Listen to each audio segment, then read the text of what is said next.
First ever factory outlet Mukunda jewellery KPHB Kothapet Khammam Somajiguda Hanamkonda.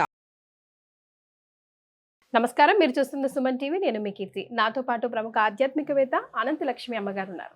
నమస్తే అమ్మా. నమస్తే తల్లి. అమ్మ, న్యూ ఇయర్ వచ్చేసింది కదా, వచ్చేసింది. పాత క్యాలెండర్లు ఫర్ ఎగ్జాంపుల్ తీసేయాలి. కానీ పాత క్యాలెండర్ల పైన దేవుడి చిత్రపటాలు ఉంటూ ఉంటాయి, చాలా వస్తువుల పైన ఫర్ దట్ మ్యాటర్. దేవుడు వస్తువులు ఉంటే అవి ఏం చేయాలి అర్థం కావట్లేదమ్మా. ఏం చేయాలంటారు? చాలా సమస్యనమ్మా. క్యాలెండర్ల గురించే కాదు, మనం దీపావళికి కొంటే లక్ష్మీ బాంబో లక్ష్మీ అమ్మవారి ఫోటో ఉంటుంది దాని మీద. ఇప్పుడు రావట్లేవమ్మా, పోట్లాడి పోట్లాడి పోట్లాడి మీ పోటీ వాళ్ళు పోట్లాడాం, అదే అంటున్నాం. అలాగే నిన్ననే ఎవరు అడిగారు, బియ్యపు రవ్వ కొనుక్కున్నారట, కవర్ మీద అమ్మవారి లలిత బ్రాండ్ ఏదో సమ్ బ్రాండ్ లలిత అమ్మవారి ఫోటో ఉంది ఆ కవర్ మీద. దాన్ని ఏం చెయ్యాలి? మరి ఏం చెయ్యాలి? నగలు కూడా వచ్చేస్తున్నాయి. మరి నగలు అయితే పర్వాలేదు, అలంకరించుకుంటాము, బంగారమే గనక లోపల పెట్టుకుంటాము. కానీ అన్ని వేళలా వేసుకోవడానికి కుదరదు కదమ్మా. అప్పుడు ఏంటి పరిస్థితి? అట్లాంటప్పుడు వేసుకోరు కదా. సాధారణంగా సంప్రదాయం తెలిసినటువంటి వాళ్ళు ఇలాంటి నగలు మామూలుగా నిత్యం వేసుకునేవి కాక మామూలు నగలన్నీ రోజు వేసుకోరు కదమ్మా. పెళ్లిళ్ళకో పేరెంటాలకో వేసుకుంటారు. అట్లాంటప్పుడు వేసుకోకూడని సమయాల్లో పెళ్లిళ్ళకే వెళ్ళేవారు కాదు పూర్వం. అంచేత సమస్య రాలా. ఇప్పుడు వెళ్తున్నారు. మనం కరెక్ట్ ఉన్నా మన చుట్టుపక్కల వాళ్ళు ఎలా ఉంటారు అవి సమస్య ఏం లేదు. చుట్టుపక్కల వాళ్ళతో మనకి సంబంధం ఏం లేదంటారు. నగల వరకే నగలు వేసుకోవటం. అరే వీటన్నిటిని ఏం చెయ్యాలి? అలాగే శుభలేఖలు. మీరు క్యాలెండర్లు ఒకటే చెప్తున్నారు, ఒక్కొక్క శుభలేఖ ఎంతంత ఖరీదు ఉంటుందమ్మా. మామూలు middle class are lower middle class అని చెప్పి పెళ్లి చేయడమే చాలా కష్టపడుతున్నాం అనేటటువంటి వాళ్ళు వేసేటటువంటి శుభలేఖ ఖరీదు 25-30 రూపాయలు ఉంటుంది కనీసం, మినిమంలో మినిమం. అవునమ్మా. దాని మీద అందరి దేవుళ్ళ ఫోటోలు. ఏం చేయాలి ఇవన్నీ? ఏం చేయాలి? పూర్వం అయితే ఒకటో ఇద్దరో ఎక్కడో ఉండేవాళ్ళు, ఇప్పుడు అందరికీ పంచుతున్నారు. వచ్చారో లేదో తర్వాత మాట. వీటన్నిటిని ఏం చేయాలంటే పెద్ద సమస్య. మనం తెరిచి కూడా చూడట్లేదు. ఈ ఇన్విటేషన్స్ ఇస్తే బాగుంటుందేమో అనిపిస్తుందమ్మా. వాట్సాప్ ఇన్విటేషన్లే చాలా అనిపిస్తుంది. ఈ శుభలేఖ ఇచ్చాక కూడా ఈ మధ్య ఏం చేస్తున్నారు, ఈ ఇన్విటేషన్స్ పెడుతున్నారు, జెంటిల్ రిమైండర్ అని చెప్పి దానికి ఒక చిన్న అదే వీడియో యాడ్ చేసి చక్కగా వీడియో చేసి పెడుతున్నారు కదా. వీడియో అన్నా పెడుతున్నారు, లేకపోతే జెంటిల్ రిమైండర్ అని చెప్పి దానికి ఇంతకు ముందు పర్సనల్ గా ఇన్విటేషన్ ఇచ్చి ఉంటే దానికి స్కాన్ చేసిన ఫోటో ఒకటి పెట్టి ప్లీజ్ రిమైండ్. ఇలా ఇది బానే ఉందని అనిపిస్తోంది. నేను చాలా మందికి చెప్తాను, ఇంట్లో ఉంటారమ్మా శుభలేఖ ఇవ్వడానికి వస్తున్నాం అంటే ఇవ్వడానికి రావద్దండి, మీ సమయం వృధా చేసుకోకండి, స్కాన్ చేసింది పెట్టండి, మీరు పర్సనల్గా వచ్చినట్టు నేను భావిస్తాను, నాకు అనుకూలమైన ఆ రోజు ఊళ్ళో ఉంటే తప్పకుండా వస్తాను అని చెప్తా. నిజంగానే పెడతా కూడా, అదేం పట్టింపు లేదు, ఫోన్ చేసి చెప్తే చాలు. ఇప్పుడు ఇవన్నీ కాకుండా ఇవన్నీ పెడితే ఏం చేస్తారు? ఎవరింటికన్నా వెళ్ళి చూస్తే ఏం కనపడుతుందమ్మా? చాట కనపడకపోతే పెళ్లి శుభలేఖ మీద చెత్త ఎత్తేటటువంటి సందర్భాలు చాలా చూస్తున్నారా లేదా? అవునమ్మా, నిజమే కదా. అలాంటివన్నీ కనపడుతున్నాయి. వీటన్నిటి నుంచి ఏం చేయాలని చాలా మందికి సందేహం. పూర్వకాలం అయితే ఎలా ఉండేది అంటే, పూర్వకాలం అంటే కొద్ది కాలం మా చిన్నతనంలో ఒక క్యాలెండర్ దేవుడిది ఉంది అంటే వెతుక్కుని తెచ్చుకునేవాళ్ళు. దాని మీద పంచాంగం ఉండదు, ఊరికే తేదీలు ఉంటాయి అంతే, పంచాంగం వ్యవహారం ఏమి ఉండదు. దాని తర్వాత ఫోటో కట్టించుకునేవారు. మీరు గనక చూసినట్టయితే పూర్వం ఎస్ మార్క్ బీడీలు, 30 మార్కు బీడీలు, అది చిన్న మూల ఎక్కడో ఉన్న దేవుడి ఫోటోలు మీకు కనపడతాయి పాతకాలంవి. అంటే వాళ్ళు అలా వేసేవాళ్ళు, వీళ్ళు కట్టించుకునేవాళ్ళు. ఇప్పుడు అట్లా కాదు కదా. ప్రచారం కోసం ప్రతి వాళ్ళు ఫోటోలు క్యాలెండర్లు వేస్తున్నారు. అలాగే శుభలేఖలు, అలాగే అనేకమైనటువంటి వస్తువుల తాలూకు అన్ని వీటన్నింటివి మీద ఉంటున్నాయి. వీటిని ఏం చేయాలన్నది ఎప్పటికైనా సమస్యగానే ఉంది. ముందు ఉన్న వాటిని చూస్తూ ఏం చేయాలో తర్వాత చెప్పుకుందాం. ఉన్న వాటిని ఏం చేయాలంటే వీటన్నింటినీ తీసుకుని చక్కగా ఒక మంచి రోజు ఒక ఫుల్ బకెట్లో నీళ్లు పెట్టి ఆ నీళ్లలో నానబెట్టండి. దాని మీద ఉన్నటువంటి బొమ్మలన్నీ కరిగిపోతాయి కదా. కానీ ఇప్పుడు ప్లాస్టిక్ వస్తున్నాయి కదమ్మా, అవి కరగవేమో. పేపర్ అయితే ఓకే, పేపర్వే నేను చెప్పేది. క్యాలెండర్లు అలాగే ఉంటాయి కదా, ఎంత లేదన్నా 1-2 రోజులకి నానతాయి. నానిన తర్వాత దాని మీద మీకు ఎటువంటి బొమ్మ ఉండదు. అటువంటి ఆ కాగితాలని తీసి, కాగితం ఎప్పుడు కూడా ఎప్పుడైతే నీళ్లలో ఉండి రంగు అంతా పోయిందో ఆ కాగితాన్ని కుండీలో పడేస్తే మట్టిగా మారుతుంది కాస్త 6 నెలలకి. శుభ్రంగా అది పడేయచ్చు. మనకి లేవనుకో, మొక్కలు పెట్టుకునే కుండీలు లేవనుకో, చెత్తలో కూడా పారేసేయచ్చు. ఈ నీళ్లు మాత్రం ఎవరు తొక్కని చోట పారబోయాలి. మొక్కలకు వేసేస్తే సరిపోతాం కదమ్మా, మొక్కలకు వద్దు. ఎందుకు అంటే అవన్నీ రసాయనాలు కదా, ఆ రంగు రసాయనాలకు మొక్కలు పాడైపోతాయి. అందులో మొక్కలు ఎప్పుడన్నా మనం చెత్త కూడా పడేసే ప్రమాదం ఉంది, పనికిరాని నీళ్ళు అవి. అంచేత ఎవరు తొక్కని చోట పోయాలి. అదొక పద్ధతి. ఎన్నని చేస్తామా, సంవత్సరం అంతా ఇలాంటి పనులే చేసుకుంటూ పోతామా? అంచేత అందరికీ ఒక రిక్వెస్ట్ ఏమిటంటే, నేను చాలా మందికి చెప్తాను, శుభలేఖల మీద దేవుళ్ళ ఫోటోలు వెయ్యకండి, మీ గుండెల్లో పెట్టుకోండి. స్వస్తి, ఓం మార్క్ అట్లా వేసుకోవచ్చమ్మా. అవైనా పర్వాలేదు, అవైనా కానీ అంత ఖరీదు ఎందుకమ్మా శుభలేఖ? దాని బదులు వచ్చిన వాళ్ళకి జాకెట్ ముక్క పెట్టండి, 2 పళ్ళు ఇవ్వండి ఆ డబ్బు పెట్టి.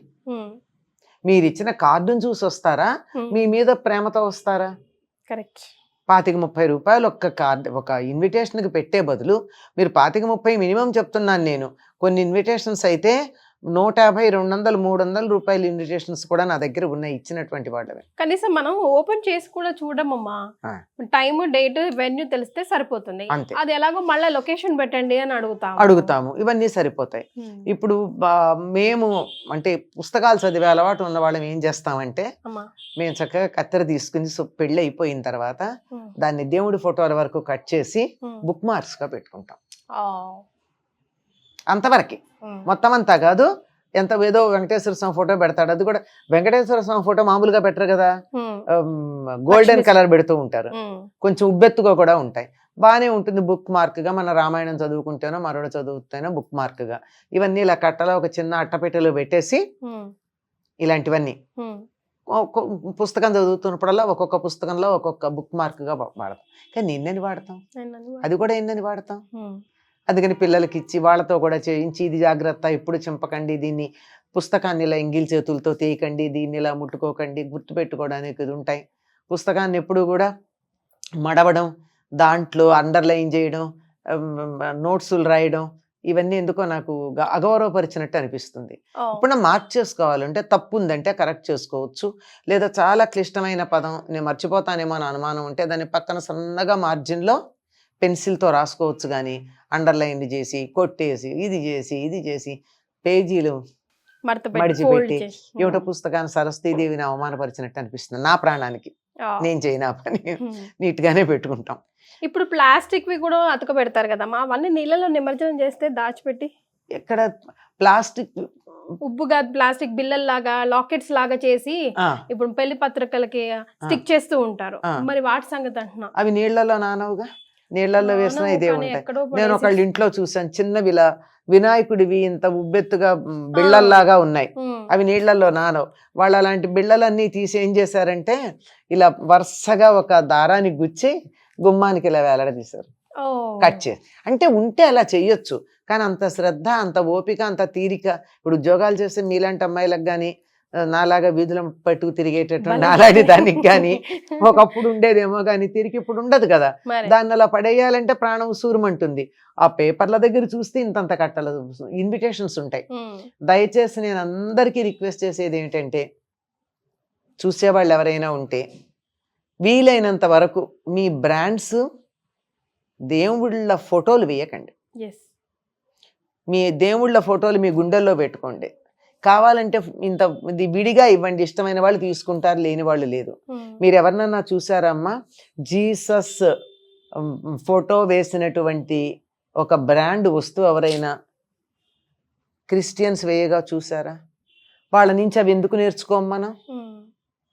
అలాగే అల్లాహ్కి సంబంధించింది ఏదన్నా రాసింది ముస్లిమ్స్ వేయగా మీరు చూసారా? బుద్ధుడి బొమ్మతో బుద్ధిస్టులు వేసింది ఏదన్నా కనపడుతోందా? లేదే. ఎక్కడన్నా మీకు జీసస్ వైన్స్ అన్న పేరు కనపడుతుందా?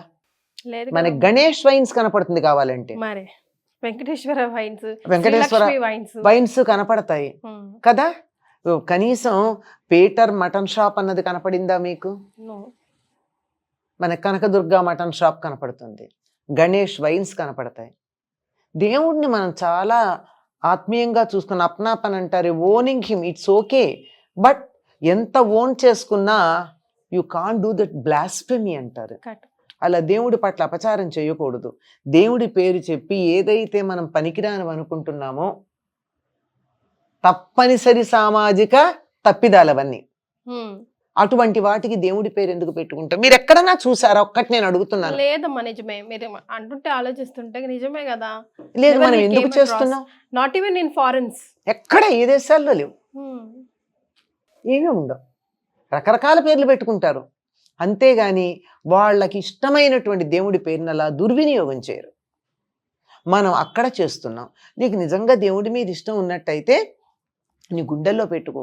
లేదా దేవుడి ఫోటో ఒకటి, పెళ్లికి వచ్చిన వాళ్ళందరికీ ఇష్టమైన వాళ్ళు తీసుకుంటారు, అది కూడా అందరికీ కాదమ్మా, ఇష్టమైన వాళ్ళు తీసుకుంటారు. నీకు ఇష్టమైతే తీసుకోండి అని అక్కడ పెట్టండి. 2 తీసుకుంటే 2 తీసుకుంటారు, కొంతమంది అసలు తీసుకోరు. అలాగే ఎక్కడికన్నా వెళ్ళొస్తే తీర్థయాత్రలకు వెళ్ళి రాగానే వస్తూ వస్తూ అక్కడ దేవుళ్ళ ఫోటోలు తీసుకొచ్చి అందరికీ ప్రసాదాలతో పాటు పంచుతారు. ఏం చేస్తారు ఆ ఫోటోలు? నాకు 10 మంది ఫ్రెండ్స్ ఉంటే 10 మంది కాశీకి వెడితే 10 మంది నాకు విశ్వనాథుడి బొమ్మను ప్రసాదం తెచ్చిస్తే ప్రసాదాలు తింటాను, గంగ ఇస్తే పెట్టుకుంటాను, అవసరం ఉంటే వాడతాను. 10 విశ్వనాథుడి ఫోటోలు నేనేం చేసుకుంటాను? ప్రాక్టికల్ గా ఉండాలి కొంచెం, అది ఆలోచించాలి. మనం మతం మీద, దైవం మీద, మతం అనే పదం కూడా చాలా సంకుచితం, అది వాడను నేను సాధారణంగా. దైవం మీద మనకి గౌరవం ఉంటే, భక్తి ఉంటే దాన్ని భక్తిగా ప్రదర్శించండి, బెర్రిగా పిచ్చిగా చేయకండి. ఏమో పెట్టుకున్నారు, ఫలానా లక్ష్మీదేవి పేరు పెట్టుకుంటే కలిసి వస్తుందని పెట్టుకున్నారు, అంతవరకు పెట్టుకోండి, పర్వాలేదు. కానీ అందువల్ల ఆవిడ ఫోటోలు వేసేసి అవన్నీ ఇవి చేసేసి చేయాల్సిన పని లేదు కదా. మీకు ఓపిక ఉంటే చక్కగా ఆ క్యాలెండర్కి అయ్యే ఖర్చుతో మామూలు క్యాలెండర్ వేసి ఒక చక్కని వెండి లక్ష్మీదేవి రూపు లాంటిదో ఆ ఖరీదుకి రానే వస్తుంది, ఇవ్వచ్చుగా. వాళ్ళు దాచుకుంటారు, సంతోషపడతారు, దేవుడి దగ్గర పెట్టుకుంటారు, లేకపోతే బీరువాలో దాచుకుంటారు. అంతేగాని ఏమో నాకెందుకు అలా చేస్తే బాధ అనిపిస్తుంది అమ్మా. 100% అమ్మా. ఆ దైవాన్ని మనం బజార్కి ఇడ్చామా, రోడ్డును పడేసామా, మనకంత అవసరమా, ఎందుకు ఇది అంటే? ఆయనకు అవేం లేవు, ఆయనకు అదేం పర్వాలేదు అసలు. సమస్తాన్ని సమంగా చూసే భగవంతుడికి మనం రోడ్డు మీద పెట్టామా, పక్కన పెట్టామా, మనకుంది కదా, మనకు ఆ రకమైన ఇది ఉంది కదా. చాలా బాధ అనిపిస్తుంది. కానీ ఉన్న వాటిని ఏం చెయ్యాలి అంటే, ఇదిగో నీళ్ళల్లో వేసి కరిగించేసి ఆ నీళ్ళు ఎక్కడ తొక్కని చోట పోసి ఆ అడుగునున్నటువంటి పల్పు బయట పడేసేయండి.